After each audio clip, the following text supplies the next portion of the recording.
What's poppin', everybody? You are now watching J.U.K Sports Show. I'm your host, King Ralph, here with my co-host and the homie Kai. What's happening, Brody? What's good? What's good, everybody? Top of the afternoon. Top of the morning. But and then we got my boy. We talk What's about good, bro? Use In his the flesh. all the time. He is our inside source. Tar, what's good? What's good? What's good, bro? How you doing, bro? Doing good, man. Doing good. Today's been a good day. It's finally warming up. We can wear shorts, t-shirts. I got to get back in the gym though, so I can get these tank tops popping. I feel you on that, man. Right. But before we get everything going, let's send a shout out to the sponsor on the bottom of the screen. If you want to do any photo shoots, music videos, podcasts like what you're watching, you need just help editing, even if you don't need help recording, call the number on the bottom of the screen, 707-FIT-BOXER. We got a lot to get into today. Some of our topics going to take a little longer than others, but new segment, inbounds or out of bounds. See what we did there? But enough with the corniness. But I disagree still. Tom Brady comes back out of retirement after 40 days. Kai, you called it. Yeah. Right decision. Is this inbounds or is it out of bounds? I actually do think it's inbounds for two quick reasons, man. The first reason is whenever you retire, you have the option of being able to go back to the league. You know, it's you have the autonomy to do that. So he was inbounds and being able to have the opportunity to make the decision that he felt was best. I'm sure maybe his wife was nagging him. You know what I'm saying? Shout out to Giselle. But then the second thing is, I talked to you, I talked to Tar, I talked to a couple of the homies, and I was like, look, man, when you look at the pathway to the Super Bowl in the NFC, man, with all due respect to these other teams, the NFC is not as potent as the AFC this year.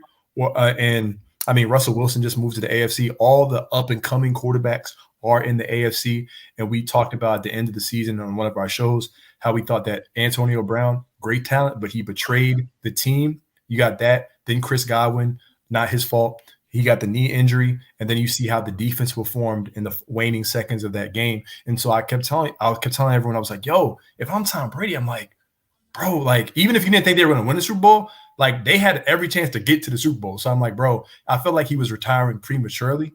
And so I think him coming back, it's inbounds because, hey, you give it a shot. And the last thing is he did say, guys, he wanted to play up until he was 45, so he would be turning 45, I think, like right before the season starts.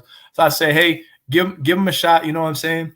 And, you know, if he wants to return to, pass the torch in person to Lamar Jackson, I'm all for that. You know what I'm saying? Man,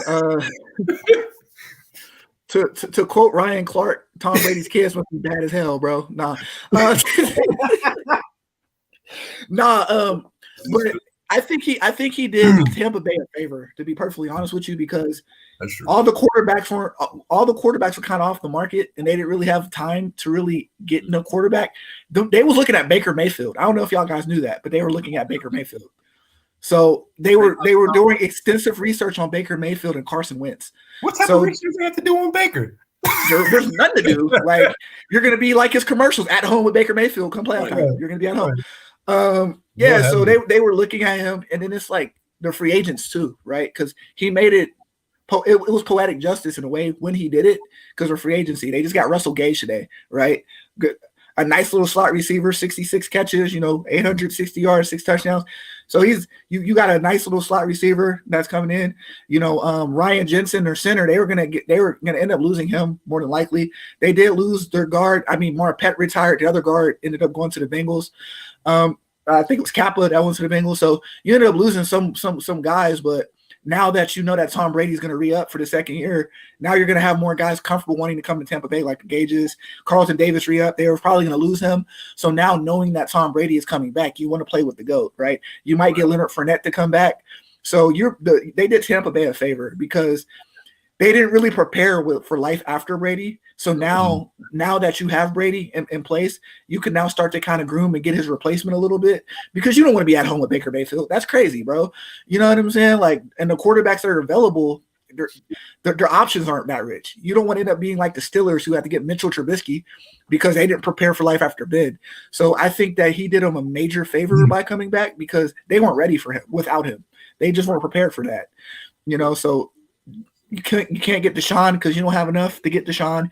You couldn't get Russ because you don't have enough to get Russ. So he did him a favor. And I think that low key, they kind of offered him a something behind the door, like, yo, if you come back, we'll give you whatever. You know what I'm saying? I think that's really what it was because it's poetic. After free agent, like before free agency, like, right. I think he was retired, but they gave him an offer he couldn't refuse. Right. And he was like, because they wasn't trying to get Baker. They weren't trying to get Baker. They gave him the Rams defense play sheet. That's what they gave him. They had to give him something, bro. Or like Ryan Clark said, his kids is bad as hell. So it's. But so KD calls out the New York City mayor. He's walked back on those comments a little bit. But is he in bounds or out of bounds? He's in bounds. Free country, man. It's free country. And I personally. Go ahead. Yeah.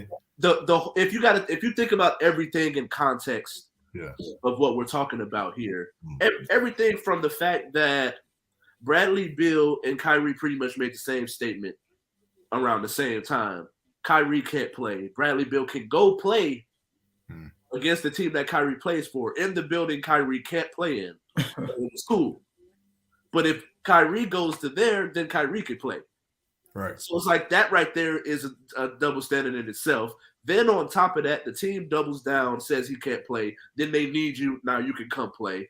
Then on top of that, we just seen him. It's cool for him to walk through the stadium, but they only got fined because he went into the locker room. Locker room. Yeah. And on top of that, it's like if the rule itself is just, it's weird. It's like if it's everybody else can walk around and be straight, but as a person, if you serve the public in a place in the public, you have to be vaccinated. And it's like that whole thing is just like, I know it's one of those things where he's not attacking the mayor personally. It's just kind of like, come on, man, you see what's going on here. Like, do the right thing in a sense. And I personally agree with him. So I'm gonna say he's in bounds. All right. And what do you think, Scott? No, definitely. I agree. And also what I'm tired too is like right after his comments were made, you got the Michael Wilbons and all these people going in, talking about his vaccination status. It's like, dude, like this is why we have HIPAA in place in America. Yeah. Because of situations like this. Because I'm tired of people telling other people how to do what they do with their health. Like this is what it is. So I don't want to make it into that argument because that's what is going to get circled. It's not the vax versus it's about what makes sense and what doesn't make sense. And it does not make sense. Yeah. You had Adam Silver called it out. He was like, this does not make during All-Star Week. He said, this does not make sense to me. And it don't make sense. Right. And you start to kind of get into the social aspect of working too. Like the New York working rules are weird. You can't go to work if you're not vaccinated, but then you can go in the building like and watch a basketball game. Like it doesn't make sense, right? Yeah. So because you're saying like you're not going to get me sick because you're worried about getting other people sick. You can still get other people sick by walking into the arena, right? So what does it matter? Not if we want to work. So it doesn't. I mean, it doesn't make sense. It doesn't, But I just don't want to make it into like a conversation of well, he should be vaccinated or not. Like no, that's not the conversation. The conversation is the rule doesn't make sense. So that's. I can't wait till the conversation becomes more about the NBA playoffs with the media, than just Kyrie's vaccination status, because he's an amazing player, Right. Yeah. That's what we all want to get to, But I mean, it's the elephant in the room because it's like that's why it's kind of hard to go against the Nets or pick the Nets because he can't play at home in home games. So then it's like it's kind of are we spotting him 2 losses already because he can't play? Like how does that? Then you have Ben Simmons who says he's not coming to play anytime soon. So I don't know what's going on with that. So it's like you're just.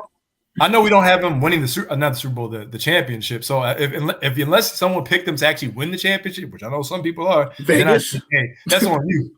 Vegas, right? Vegas. That's on Vegas. I mean, like personally, bro, it's one of those things where like I wouldn't. It's not that far fetched for me personally because they have the talent. Yeah. Because you have the talent and you have like the one player that like we've seen KD and Kyrie, the one player that's coming in. All right. It's kind of like what you would be asking him to do for this season versus what going forward. It's like, bro, just come in and be Draymond. That's all. My question is, my question really quick though, does that take away home court advantage from them? The fact that your second best player automatically can't play. So does that take away home field advantage or home court advantage? That's a real question. I actually do think it does. I really think it is, because for me personally, I was like, I've been the one that had this conversation with you. Is tank, let everybody else have home court, so at least you got Kyrie for 4 games. Yeah, like I'm gonna be up 2-0. Let me go 2-0, and then when I go home, it's your margin of I'm trying to think. Your margin for messing up pretty much goes down, because now you got to be perfect in 4 games, and you got to take the risk, and now you're playing 7 games every series to try to win a championship, or at least hopefully you can sneak one at home with just you can have a KD have a crazy game.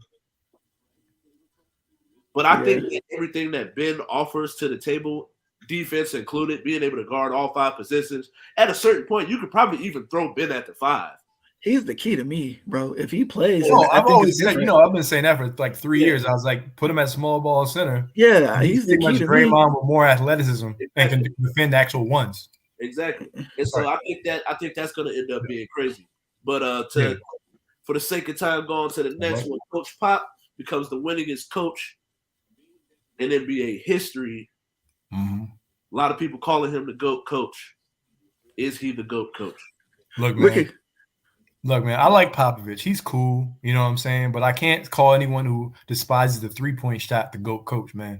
Look, bro, basketball evolves from the prehistoric age, and Coach Pop, at some point, he had to get to the times. I saw DeMar DeRozan leave the Spurs, and look what he's doing with the Bulls, man. He left what wasn't prosperity and made the Bulls prosperous. You know what I'm saying? So Pop was cool. He has a nice system. I think Tim Duncan actually deserves more credit than Popovich. But I do believe that I can't call him the GOAT coach, because obviously I'm not just saying this because you're a Bulls fan, and me and Tar, we were Laker fans and stuff. We like Kobe and the triangle offense and all that kind of stuff. But I think the fact that a guy like Phil Jackson, who's more revered as a GOAT coach, managing egos matter. If you don't believe me or star players, ask Steve Nash, ask Doc Rivers. You know what I'm saying? Doc Rivers, a man of integrity, but when he has a lot of talent, it's really, really, really, really, really more difficult, because you have a lot more pressure on you. You know what I'm saying? When you're managing egos, when you're managing players who want to control certain things, like maybe a LeBron James, like control freaks of that nature. And so for Phil Jackson to coach the Chicago Bulls to 2 3-peats, right?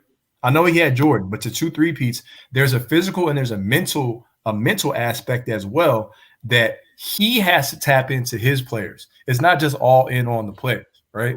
Then he was able to implement Tech Winter's system and use that in two different eras, and it worked. It worked in the 90s. It worked in the 2000s when they won three in a row, and he almost won 3 in a row at the end of the 2000s with Kobe and one All-Star and Pau Gasol. So I think there's more than just X's and O's. I think from a mental standpoint, they call him the Zen master for a reason. You know what I'm saying? Giving guys certain books and saying, hey, well, this book would work for you, and this book would work for you, and this book would work for you. So I think all of us here have played sports at a competitive level, at some level. Some of us here have actually coached different sports and stuff of that nature. And so there's so much that goes into coaching. And I think Popovich is one of the great coaches, but do I think he is the greatest? I do not. That's just my personal opinion on it. So, yeah. So when you kind of ask me that question, right, it's like I kind of look at the NFL, right, Bill Belichick. And I looked at Bill Belichick winning in every era. Like I look at Bill Belichick winning. Like what makes Bill Belichick a great coach is not the Super Bowls. Like it is, but it's not. Right. Winning last year, his team last year wasn't a playoff team, to be perfectly honest with you, and he still won with that team. Since Tim Duncan and them retired, bro, what has he been? Right. Like the Spurs haven't been good, and he hasn't been able to rebuild that Spurs. Like they haven't been like competitive. They haven't been really that great. You know, I don't know if the time or the era passed him by or whatever, but I mean, he just recently won in the Olympics and stuff like that. I mean, it's not taken away from them, but he hasn't been able to reinvent himself at all, right? Where I feel like Phil Jackson, when you kind of get into the Phil Jackson realm, there was a period in time where the Lakers didn't have Phil Jackson. They had like Rudy Tomjanovich, and then they had another coach, and then Phil Jackson came back and won with that team when he came back. So he's been able to reinvent himself in several eras and several different motions of time, where where Pop just hasn't. Like ever since the Parkers, the Duncans, and the Ginobili's retired, he ain't been the same. Like the teams ain't winning, and free agents aren't really big on wanting to go there neither because I guess he's an a-hole too. So I don't. So it's just one of them situations to where like he's a great coach. Don't get me wrong, and he's amazing, but I take a coach that came up under his umbrella other than him, Steve Kerr. Like, is he better than Steve Kerr? And Steve Kerr learned everything he knows from both of them. Popovich. Look at what Boston's doing. Duco in Boston, what he's doing. Yeah, so it's like, I mean, is he great? Yes, but he's a great coach. Don't get me wrong, an amazing coach. But a lot of it too, he found players that fit him, and he fit those players. Yeah. But that was it. Like, if you don't fit him, and the players don't fit you, there's just nothing you can do about it. Like, we're just not going to get along. Yeah, we're just not going to get along. Kawhi Leonard and Uncle Dennis, they put a hex on the Spurs. Yeah, we're just not going to get along, bro. And that's literally it. Like he has to have certain people around him to be effective. Right. He can't just coach anybody, right? So that to me is a difference. And that's the reason why I'll say he's 3. Yeah. Wait, who do you have at 2? And then I got Nelson.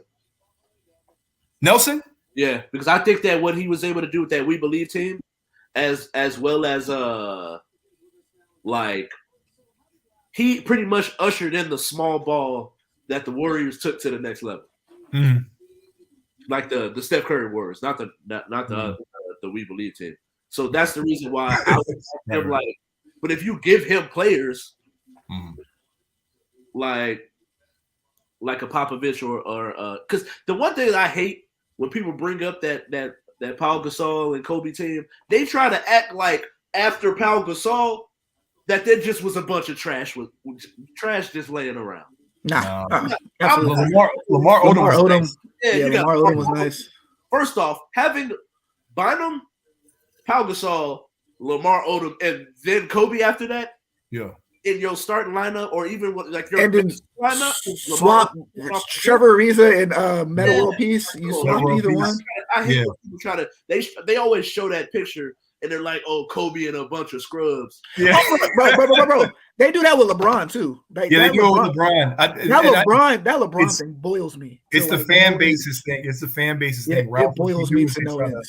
Yeah, in short, what they try to do is not me and Tar, but like the fan bases, like the stands of each fan base, they try to lessen the role players to prop up the individual greatness of someone else. When someone can be great, you know what I'm saying? Like I'll say this though. Pau Gasol, I've always said Pau Gasol was extremely underrated, but he wasn't Shaq. And some people try to act like Kobe in his last three-peat when they actually kind of don't realize how hard that last back-to-back was. That's my issue I've had with it. It's like Pau Gasol was never Shaq. And it'd be people like Nick Wright. Mo Williams isn't good. Mo Williams is a scrub. What? Mo Williams was a 2-time NBA All-Star? Larry Hughes apparently sucked. He wasn't the Mo Williams was bad? Since when? How? Right? How? Bro, I don't know. Not to get off track. He did a list today. Name 25 players right now better than LeBron. I was like, bro, you are a Hall of Fame D-sucker, bro. Like, that's crazy. Right now? He said right now. He was like, name 20. He did a list. Name 25 players better than him and Jason Tatum. I was like, hey, I'll take Ja over him just because he plays with heart. But now let me stop. So, but that's what I'm saying. Like, but when you have people like controlling narratives like that, all of a sudden Mo Williams becomes a scrub. Yeah, Big Z becomes a scrub. Jameson's not good. Like because you listen to people like this, and it's like, dude, do your own research. Like. Yeah. No, these teams was nice. Like Mo Williams was never a scrub. Mo Williams was actually really nice. And Larry Hughes was all defense. All NBA second team. He was averaging 23 points per game. He played 30 minutes from where I live. I saw the Wizards games on Comcast Sportsnet. I'm like, this dude was getting steals and he was closing out the game. They would rotate between Gilbert and Hughes. Who wants to be the closer tonight? And then the moment he got to Cleveland, and I'm talking to one of my homegirls' brother who's a LeBron stan, and he was like, "Man, Larry Hughes." I'm like, what? Larry Hughes was always nice, but people look at nice. They look at he was nice, bro. He was actually nice. Like stop marking Basketball Reference. The game is not just played on Microsoft Excel sheets, man. Look at the damn game. But anyway, moving on. For the sake of time, man, we got to ditch KG topic. I wish we would. Got me all riled up. We can do like a quick 5-10 minute segment after the show is done. But off to the next one, man. Deshaun Watson, still got the criminal, he's charged of no crime. He's charged of no crime. I'm sorry. Civil cases to get to handle, but he will be charged with no crimes. So now the floodgates have opened. Oh Lord. Who is the best fit for him? I'm gonna let Tar take that one away first because I know you. He's gonna go to the NFC South. Right now, Atlanta just jumped into the fray, but I personally have him going to Carolina just because I think that it works for both sides. I think that he has a DJ Moore to throw to, a younger guy that he could throw the ball to, but I think that number 5 pick or number 6, whatever the Panthers pick has, they'll cover that a little bit more than what New Orleans will offer him because the pick is a little bit higher. And so I think that's where they want to trade him is the Panthers, and the Panthers are willing to give up a lot more stuff. And the Panthers are a little bit more built to get him. Like, I like the Saints. I think the Saints is his best fit. Like, if we're going to answer the question, who's his best fit? But from a logic standpoint, the Saints have really no money or no cap, or they won't have no draft picks. They just lost Marcus Williams to Kai's team. So they're losing a lot of guys to basically to kind of to make this work because they don't have any money. They might lose Terron Armstead, the left tackle. So in order to make it work, they're talking about trading Alvin Kamara too. So in order to make a lot of it work, there's too many moving parts. Where Carolina, you don't. And then it's like it doesn't make sense to have. Yeah, with Carolina, there's not moving parts. They're young. Their team's already been drafted. They got young guys like Brian Burns that they've drafted that you can re-sign on the defensive side of the ball. They got some young defensive backs. They got DJ Moore, as I said before. So they got some things in place. They got Robbie Anderson, Island Boy there, So they got a lot of stuff there that like, you don't got to do too much, right? You just got to give up some picks, and you're kind of already there. But they're already drafted. Where the Saints, they're a little bit older, and you got to give up a lot to get him, and you got to create the cap space because you don't have any cap space. So I think that to me is the best place is Carolina, and I think that's where he'll go. Go ahead, G. Okay. Yeah. So I got 2 places in terms of where I think he'll go and where I think he should go. Obviously, I like the Saints. I really do like the Saints. I heard Cleveland was actually inquiring about that. And I've seen, people do their little stuff with Cleveland. Something about Deshaun Watson in that jersey looks right to me. It might be because he played at Clemson. I know it's in South Carolina, but he's worn white. It just looks perfect to me if I'm talking about aesthetic, you know what I'm saying? And I know that their team is already ready-made in terms of talent to try to go and get a Super Bowl. So I think they're a dark horse team because they did inquire about him. And to this day, the GM said that he's behind Baker, but then I'm hearing news like we talked about earlier that they're looking at, Baker possibly being on another team. So, whatever. So that's why I think that the dark horse team is Cleveland. But in terms of where I think he'll go, I actually agree with Char because I got a chance to think about it, sleep on it. And I heard Marcus Spears make a great point this morning about, his family being in South Carolina and different things of that nature. And obviously you playing college football in South Carolina, that does mean something. And having a home base when you're around a certain situation that he was been a part of, I think that really is key. You do have a DJ Moore, someone that we like coming out of college who's still productive. You have, if not the best, arguably the best running back in the NFL. And a Christian McCaffrey, who's also a safety valve in the pass game. You have a young, defense that you can do some things with. And Matt Rule, people, the clock is ticking in terms of, acquiring a quarterback. And when you're talking about, possibly getting, I heard people saying Matt Corral in the draft. Man, if Matt Corral is your quarterback, Matt Rule will not be the coach. So we can forget about the 2 Matts. You know what I'm saying? Yeah.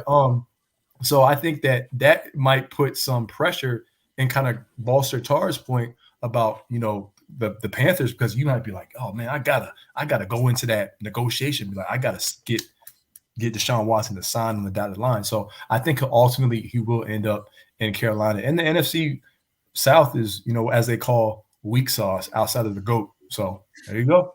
All right. I think that if you stick with the NFC South, and I've been watching a bunch of podcasts recently. And I was watching someone like different rappers, and they were just talking about like the culture of Atlanta. And it was like, man, I just never really seen like, and it's one of those crazy places where if you do like research and I was gonna say Sugar Honey Iced Tea, my mom, I can't be cousin, but like if you do research on stuff like that, man, you see so many people they talk about like, man, the first time I ever really seen black people in a position of power was Atlanta. So it's like then the culture, hip hop culture runs and is ran through Atlanta at this point. And so it's so many different things that you get in Atlanta that could make it a free agent destination. Where if you can get someone like a Deshaun Watson, your team was already bad. You're gonna have a high draft pick. Then you can package. Then you can be like, hey, we'll take Deshaun. You can have this draft pick and Matt Ryan, which will put butts in seats in Houston. Yes. If you're able to keep him for a year or two or however long and try to maybe put something around whatever you want to do over there. But at least I'm taking Deshaun. I'm gonna pair him with Calvin when he comes back, if he comes back, and Kyle Pitts, where you also make it where I believe if you put Deshaun in Atlanta, people are gonna want to come there to play. Plus, it's stuff to do there. Isn't he from there though? Isn't he born and raised there? Yeah, he's from Atlanta. He actually used to work. He worked in the Falcon Stadium. I think he was a ticket vendor. He did something there. He has a relationship with Brink. I knew he knew Warrick Dunn and all that too. Yeah, I was gonna say Warrick Dunn got him a home. Yeah, his mama a home. Yeah. His mama crib, but I never knew how it got to that. Right. And so, like me, I think that would personally for me be the best fit for him because they're not good now, but it would be such a like if you just think about the whole story. Yeah, a living situation. Yeah, this like the whole situation from beginning the beginning of the end for him in Houston, all the way to if he got the Falcons back in position to where they were winning with a black quarterback. Once again, since Mike Vick, it's just like it would be such a dope story. I think that. As a person who is trying to work my way into sports journalism, I think that's such a dope story. While also just being a fan of the sport, being a fan of him since the Clemson days, I think it would be dope. I do think the North Carolina thing with the ties to South Carolina would be a cool thing, but that black and red along that would be hard. Isn't he a Jordan athlete too, or was he Nike? I think he was Nike because Clemson's Nike, so it makes sense. Yeah. So yeah, but man, I think that would be the best fit because then you compare him with some young receivers. Kyle Pitts, like as a fantasy owner, I don't think that he showed that type of prowess, but he was a rookie. But he did show that I think he is as advertised. Definitely. He didn't really. It was just Cordero Patterson though. It was like I'm gonna double you. That's it. Like who really like scared you out there? Pitts even mentioned it. Pitts was like, This is the first time I'm kind of used to getting like doubled and triple team. He was triple team. Like who? I ain't scared. They put a linebacker on the dude like a safety. Bro, like I ain't scared of. Great. Yeah, I'm not scared of none of their receivers, but know Calvin left, and I ain't. Yeah, so I'm gonna double you. I'm not really afraid of Calvin Ridley, but he's nice. You do got to watch him where he's at on the field. Yeah, so I think like because even like what was it? Is it Justin Gage? Yeah, Russell Gage. Russell Gage. Like even him when he was there, I was just like, I'll single coverage him every time. If you beat me with Russell Gage, then all power to you. Right, hey, homie, I look like Tyrod Taylor just signed with the Giants. I'm thinking about Adriel. Yeah, he just signed. Oh wow. Speaking of black quarterbacks. No, he just signed. Yeah. Anyway, I'm not even gonna get into Greg Roman, but another quarterback that he ruined. But on to the next subject. But we gonna do what do we agree on? Top 5 quarterbacks? Yeah, top 5 quarterbacks. Yeah. All right. So combine just wrapped up. Mm-hmm. That was what was that last weekend? Mm-hmm. Not this weekend, right? It was last weekend, or was it last weekend? Yeah. All right. And so it was some good, a lot of good. We talked about it last week. A lot of good prospects, some crazy times, 40 times, and all of that. But now it's starting to get to the part where we're leading up to the draft. We've all agreed that this isn't the strongest draft, but from the at least for quarterbacks. I have 3 quarterbacks that I'm like really impressed with. And I have one that people got some people have high hopes on, or at least they try to gas him up. Because I guess the draft means nothing without quarterbacks being in it. I'm like, I don't know why they pay so much attention. The quarterbacks aren't good. Pay attention to people that are good. Right. And it's like, instead of trying to like, I'm gonna try to make this dude who there's an attribute that we all care about with quarterbacks. If he doesn't measure in that, why do we even care then? And so, but me, I always lead with 5. I go from 5 all the way up. We got a little bit of time, so we can kind of throw out 2 names and then our breakdowns on them in particular. I'm gonna let Tar go first. No, go ahead, because there was a name on my list. I'm trying to find his name and I cannot find it. So he's my 5. All right, so my 5, you mentioned him in another segment, Matt Corral, and it's like I don't like his name, bro. I'm sorry. I'm not a hater.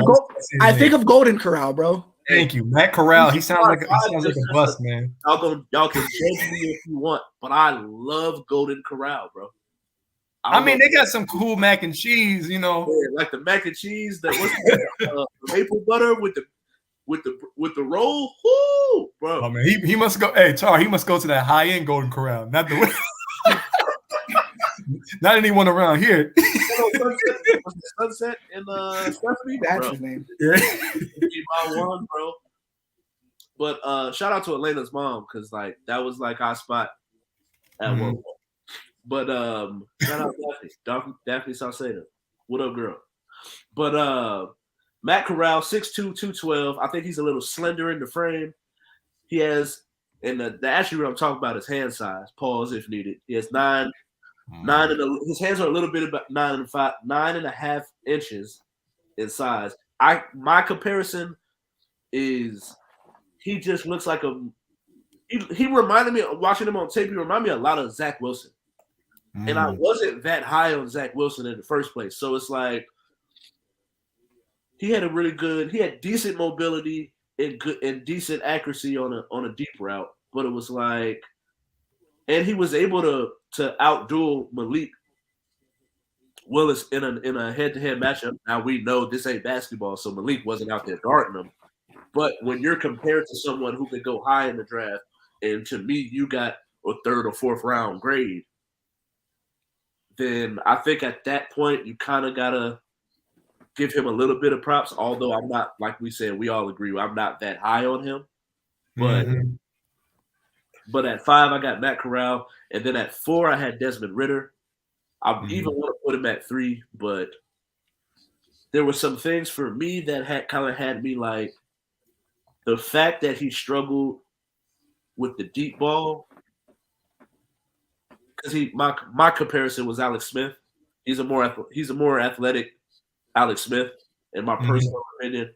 At 6'3", 211, him and Matt Corral, I think they're gonna have to put some weight on him, get in the weight room if you're gonna be able to try to last longer. Because especially he ran a 4.52, so he has speed. But if you're gonna try to get out that pocket, once the NFL players hit you, life is just completely different. Right. And so for me, he's the 3rd winningest quarterback in college football history. He was athletic, but at the same time, he looks to attack from the pocket, and he has good accuracy. It's just once you get to that deep ball, it's like a little. Sometimes he would underthrow people, and that was one of those things where I was just like, yeah.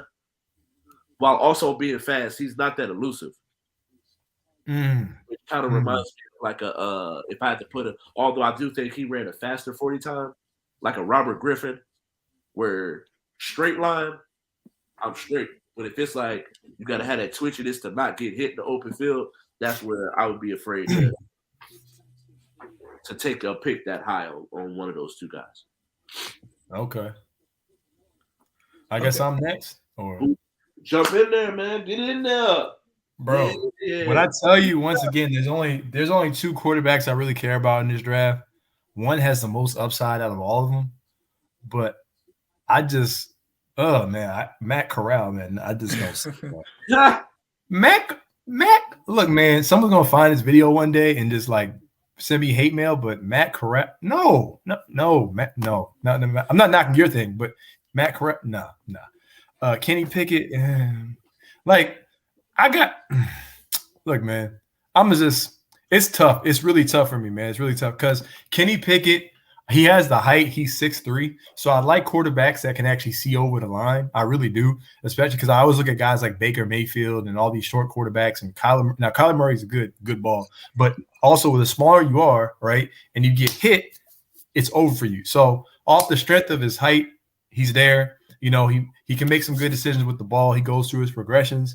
But the issue I have with Kenny Pickett is that in wet conditions, he can't command the football. He showed that he has to have his hands. His hand size is way. Hold on. You remember the Burger King commercial where dude had to hold the burger for him? Yeah. Right. So like I have, because it's such a not really great strong quarterback class. He's in my 5, but I have him at the bottom of the 5. He has the height and he does some good things, but that hand size. I always think of I know it's different sport. I think of Kwame Brown. I think of different things of that nature. Like he has small hands. Alex Smith, they said Alex Smith has small hands too. Yeah. So one thing about Desmond Ridder, Smith has mobility and all that too. But currently, Derek Carr has the smallest hands in the NFL. So really, that's crazy. Yeah, but Ridder has 10-inch hands and Kenny has it's like 8.5. Yeah. So Kenny, I got him at 5. Number 4, I then have, oh boy, Sam Howell. I can't pronounce his name. Sam Howell. I knock him for his height, but he's really good design runs, and I like the age. I like the youth at age 21. There's still some things that he can do. Also, I'm looking at what and the college level when you have a different offensive scheme, when you got things changed around you from one year to the next year and how that's going to affect his actual play. And so I have to give him a little bit of benefit of the doubt there. So I'm actually going to put him ahead of my 5 spot and put him at 4. So I have old boy Kenny Pickett at number 5. And then at number 4, I have Sam Howell. And then I'll let Tar take it away with his 5 and 4. So my 5, he's actually, no one's talking about him at all. I actually covered him. I covered him during the draft process. And he was at the All-Star game that I was at, and I actually voted for him to win the most valuable player, and he actually won the most valuable player. His name is E.J. Perry from Brown. No one's talking about him, but I covered him, and I seen him where it's the intangibles of heart, because the game that I was at, literally I fell asleep because your roommate was there, right? He texted me, bro, I was like, bro, who should I vote for? Because I wasn't really paying attention, and because they were getting his team was getting smacked. It was like 24 to 6 or something like that. In the fourth quarter, I was like, bro, this game is over. So I texted Des. I was like, bro, who's you paying attention? Who's nice? He said, don't vote for nobody on the black team. I was like, all right, cool. The black team comes down and scored, bro. EJ Perry led a drive, and led them back 3 touchdowns. Threw for 275, 3 touchdowns, and led them back, and they won. There's no reason why that team should have won, and they won. Right. And so then I kind of did my own independent research, because I was actually there to cover Derek King. Derek King did absolutely nothing, and I was there to cover I think it was Jack Cohn, did absolutely nothing, and Brock Purdy did absolutely nothing. So the one guy who popped up was EJ Perry. And so I started kind of doing my looks on EJ Perry. He was a Boston College quarterback. He transferred to Brown. 6'2", 225, and he actually had the game that I was at actually made scouts. He started jumping on scouts' radar because of the game that I was at. Consistent guy. He has an over 66% quarterback completion percentage, 23 touchdowns. In his career. I mean, last year his interception rate is high, but he's a leader. He's a dual threat quarterback. He's a playmaker. He's really sturdy. He throws with this. These are my notes that I wrote down. He throws with decent anticipation. He's competitive. Like I said, he was at the game I was at. It was a blowout. Wasn't paying attention. Brought his team back and won.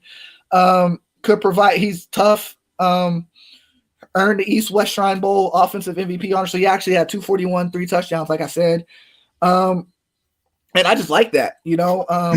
His problem is he got the Burger King hands. His hands are pretty small.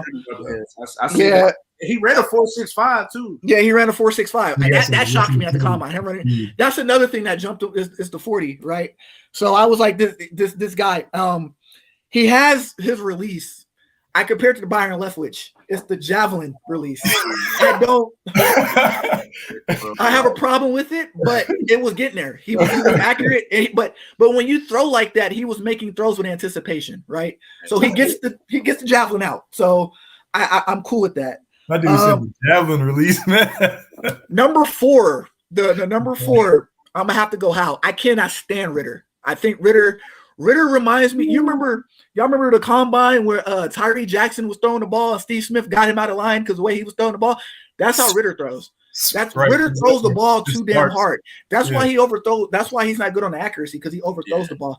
I see him being a tight end later on in life. I really do. The same thing the way Logan Thomas became a tight end. Tyree Jackson. I feel like he's a future tight end. I'm not big on Ritter at all. So it has to be Hal at 4. Because I think how I'm looking at potential of being an NFL starting quarterback and looking at a team like the Colts needing a quarterback toward the end. He's a guy that I would put in there, and I'd be okay with you drafting him and him, playing some games for you. So that's why I would have him at 4. Is him, just because his ability to play. Are we going 3 through 1, or are we just stopping at 4 and 5 and then going 3 through 1? How are we doing it? And then we're gonna go 3 through 1 at this point. So okay, go ahead. So for me, I got Kenny Pickett. Okay. Just after watching the tape, bro, I definitely seen him. He reminded me a lot of Jay Cutler with smaller hands. The ability. This is Kenny Pickett, right? Kenny Pickett. Oh, okay, okay. He reminded me a lot of Jay Cutler. And I was sitting there, man. I went on NFL.com and I because I watch a tape and I got an idea of what this player plays like. And then I'm sitting there and they comparison. I'm like, that's not even him. And so it's like. I forgot who NFL.com had him compared to, but I'm like, bro, I'm seeing Jay Cutler with smaller hands. Like, he has decent mobility, and a lot of people don't give Jay Cutler credit for his ability to move. Good arm, strong arm, fit stuff in the tight windows. I think sometimes he trusts his arm a little too much. Right. And he shuffles his feet in the pocket. So it's like he'll hold the ball too long trying to make the big play. But then also, when it comes to making those deep balls, he shovels his feet too much where he doesn't get his feet set. But I've also seen some throws where it was like, bro, he couldn't have walked it. He couldn't have walked it and handed to him in a better spot.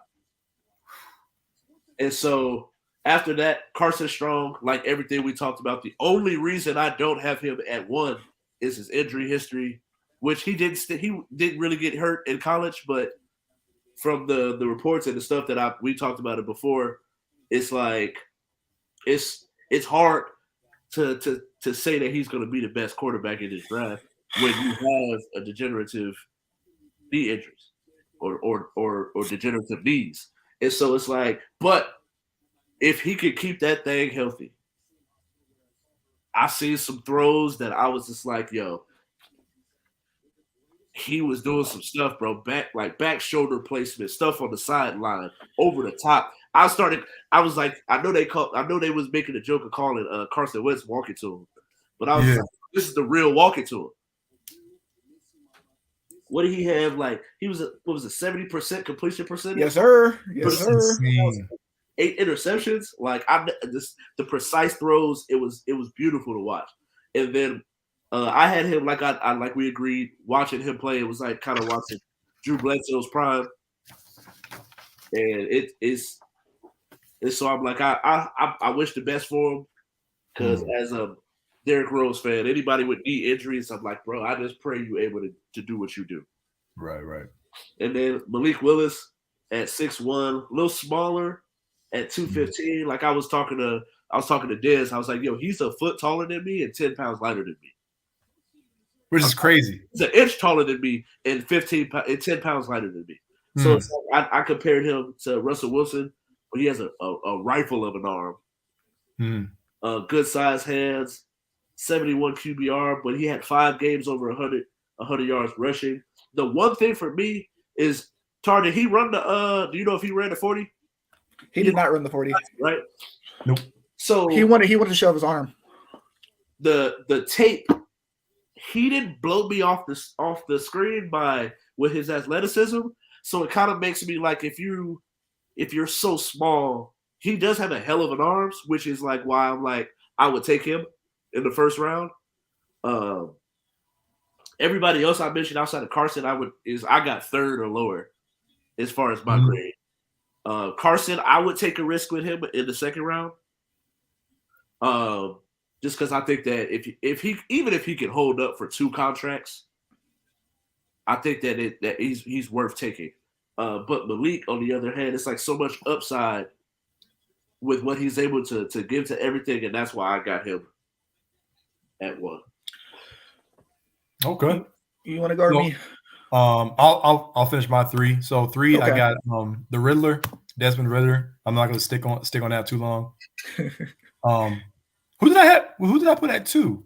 I said, did I put Kenny Pickett? I forgot now. You said Kenny Pickett at 4. Oh yeah. Okay, yeah. So I had the Riddler at 2 for every reason that Ralph mentioned, and then I'm gonna go with it, man. I'm gonna go with it. I really like Carson Strong, man. I really, really, really like Carson Strong. I think that Carson Strong, with all due respect, is because the tape doesn't lie and what he's been able to accomplish. He literally, to me, if you give me all the quarterbacks in this draft, he's actually the best quarterback. But the best ability is availability. And I'm gonna be real. I'm not trying to cast any doubt on him or anything like that. But if someone gives me his injury history and I know he has degenerative knees, and you're talking about the top prospect, so not just the talent, you have to factor in availability that always accounts for, then I can't put him number 1 only because of injury. If that's the only reason why I'm not making him number 1, but it's a real concern, then I have to push back, because that's why we see other positions not get drafted in draft. Like someone might be like, oh, well, I'm not going to draft you in the first round because I won't get the value. I have to wait to the second round. So I'm going to put him at number 2. But my head shows me that he clearly is the best quarterback in the draft. Right. Malik Willis is number 1. He has the most upside, and I'm banking on that upside. I do believe that some people, and I'm not knocking the brother because I want to see my brother succeed, but there are some things that he really, truly, truly needs to work on. But just like we talked about, and he has a different style than Lamar because he actually can go through people. Lamar is very elusive. He's like and Tar said he's like a bigger, bulkier Kyler Murray-esque, but he has a little bit of Josh Allen in him too. So he's very unique. And he has a strong arm. I like that. He has that strong arm. If you put him on the right team, guys, and you guys have always talked about that with me all the time over the years, the team that you go to and the organization that believes in you and gives you the requisite weapons that you need, he could really be something. He could be something. But there's also the other side of the coin where he doesn't reach that potential if he goes to the wrong team. Right. You know what I'm saying? That always bothers me. But you could say that about a lot of quarterbacks. But with him, he really does have something where he could be dynamic on the next level. He can do design runs. He can improvise. At times we see right now, guys, my last point is he'll make certain throws where I'm like, bro, I don't even think he saw the cornerback, right, reading the play. You know what I'm saying? But that happens because he's not fully polished. But right, if me and like you said, Ralph, you're banking on that upside, I'll put him at number 1. So I've got Malik Willis at number 1. I want to see the kid succeed and see what he can do from there. But he definitely has a strong arm. Right. Yeah. All right. Okay. So I'm not going to spend a whole lot of time on 3 because, like, I know I can tell you the number 1 and 2 quarterbacks off the back of my hand because Carson Strong's my friend in real life. That's my boy, and Malik went to my graduate school, so I've seen him play a lot, and I know the offense that they run. But number 3, I'm going to tell you off the bat, I think Matt Corral is going to go to the Seahawks because of his connection with Pete Carroll. I think he's going to go. I think he's going to go there just because the USC connection and then the Lane Kiffin connection that he has. So I see him going to the Seahawks. That's just, I'm not going to spend too much time on that.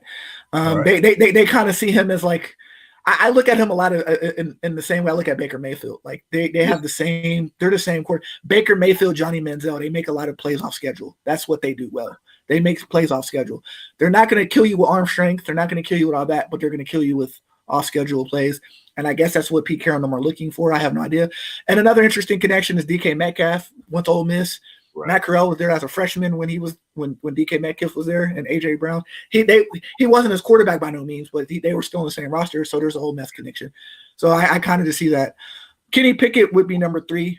Yeah, small hands. You guys kind of already said it. There's no need to beat the dead horse. More with Carson.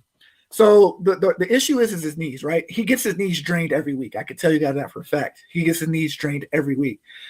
The issues with his knees, though, it was his junior year at in California, Vacaville, where he messed his knee up really bad.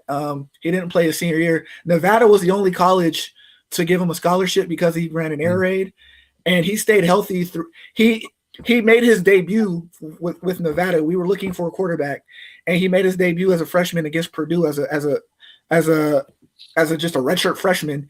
And that was the team when they had Moore, the guy on Arizona, and literally he went out there and he won, and he was running, and I think he had over 100 yards. You know, like that was his issue was his knee, and he ran. So it's like he can run, he's mobile, he has mobility, but it's just the concern of like how often he's going to get hurt and how often he's going to get injured. But he gets his knee drained every week, just more of as a way just to get the fluid off of it to just to not get anything to cause more damage or anything to it. But it is a concern. It definitely is a concern. But he fits more in an air raid offense, right? That's what we ran in Nevada. He runs in an air raid offense. He gets the ball out of his hands quick. That's the reason why the knee won't be that big of an issue, because bam, bam, he gets the ball out quick, right? So he gets the ball out really, really quick. Like if you go low like they did against Alex Smith, that can be an issue. But his knee will only be an issue if you make it an issue. If you go down low on his knee and you aim for his knee, it could be an issue. But it was never really an issue at Nevada like that. It was never really an issue. He wears the bulky knee brace. He's a Drew Bledsoe. He's not fast. He's not going to be. He used to be fast. He used to be a Josh Allen. He's not that no more. So he's Forrest Gump essentially with the brace. He's not that no more. He can run, right? But he's the prototypical drop back quarterback. Much like a lot of quarterbacks are. Like, not saying he's Tom Brady, but Tom Brady had knee issues. Like when he went down, he hurt his knee, and we didn't see Tom Brady running a lot. That was an issue with Tom Brady. Block, get him a good. To me, it's more about his fit. If he goes to a team that runs like a similar air raid offense that can get the ball out of his hands quick, he'll be fine. The knee won't be an issue to me. It won't be. Malik's issue is he's a black quarterback. That's Malik's issue. And over time, you're going to use his athleticism too much.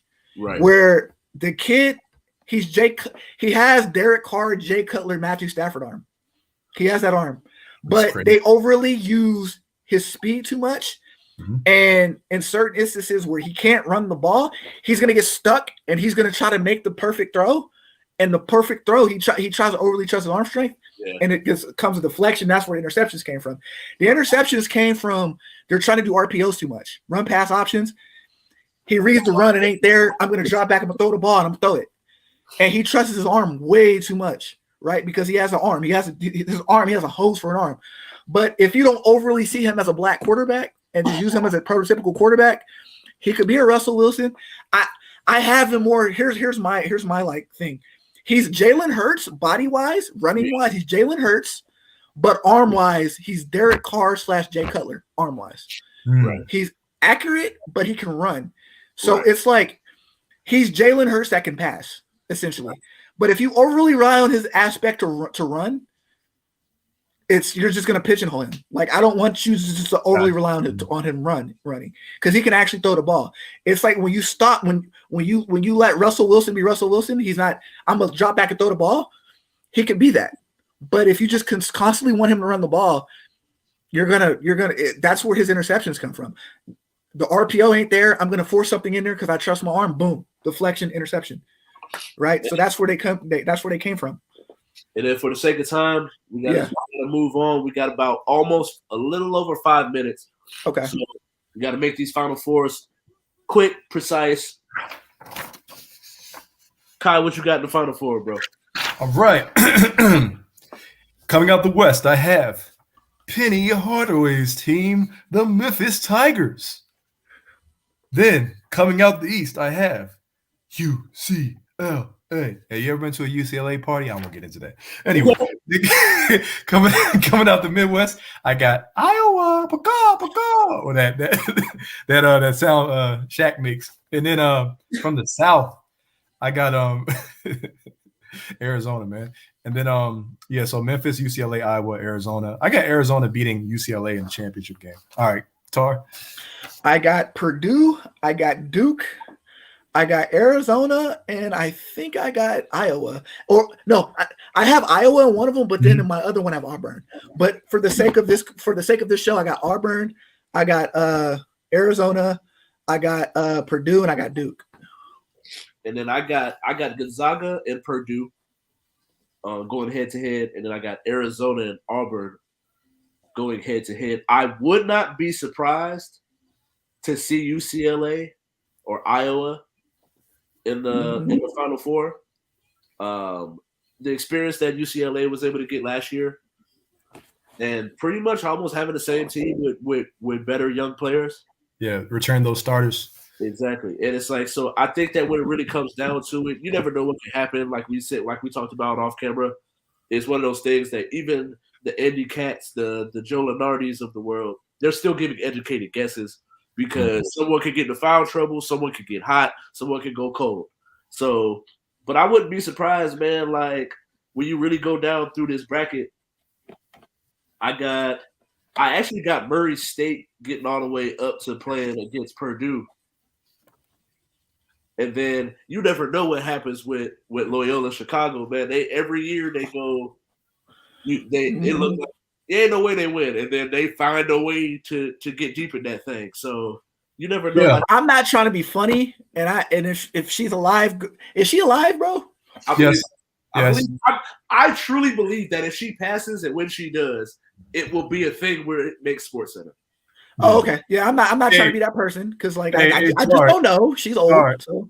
You know what that reminds me of? What? That was rest in peace to my mom, but I'll never forget when my mom had me and my dad was in the kitchen one time. We was talking about Bill Russell. And my mom was like, Bill Russell's still alive? I was like, Mom, yeah, he's at the NBA Finals. He's on TV right now. We was like with the Sister G. You got to ask that question with Sister G because she's in front row. You just got to know, bro. Like I ain't trying to be that person. I mean, we had COVID and all that. I don't know. Like, yeah. Well, this was before the COVID incident. You know, so this is like 5-6 years ago. She's like, Bill Russell's still alive? I was like, yeah, Mom, he's on TV. Yeah, you never know, man. You never know, man. So. Right. So your big upset is Memphis is beating Gonzaga? Look, man, it is. And like my thing is like I'll keep it short, bro. Like I'm looking at the bracket, right? And I'm like, Gonzaga, there's a pathway, guys, when I could see Gonzaga losing as a 1 seed and Baylor. Those are the 2 1 seeds I think that have actually Kansas, Baylor, and Gonzaga are all 1 seeds I can see losing. I think Arizona is the 1 seed that is the best of the 1 seeds. And I think with Memphis, even though a lot of people won't give them the credit, they just have the matchups like Tara was talking about and stuff, the size and the athleticism. And when you have NBA players and you have a 25-year-old in your team and all that kind of stuff, like they could beat all that nice, Greg Popovich style basketball. You know what I'm saying? If they come in with the right mindset. But if Memphis doesn't do that, then Gonzaga will make it all the way up until the UCLA matchup. And I would have UCLA knocking off Gonzaga in a rematch because I like those rematches. That's it. What about you? To your point, real quick. Okay. Of Memphis, I want to see the lottery picks play like lottery picks, not just for Memphis, but in this tournament. That's why I picked mine the way I did because I want to see Jaden Ivey. I want to see him be an NBA lottery pick. You know, he's going to be a future of somebody's team one day. I want to see him play like that. I want to see the dude Paolo Banchero and Adrian Griffin from Duke. I want to see them play like that. I want to see Jabari Smith play like that. So that's why I picked mine the way that I did because all those guys, like Iowa has a guy like that. I want to see all these like guys who are supposed to be projected to go in June's draft to play the way that they're supposed to play. So that's why I think it could be star-studded. And that's why I picked my Final Four the way I did, but I want to see that. So that's my storyline going into it.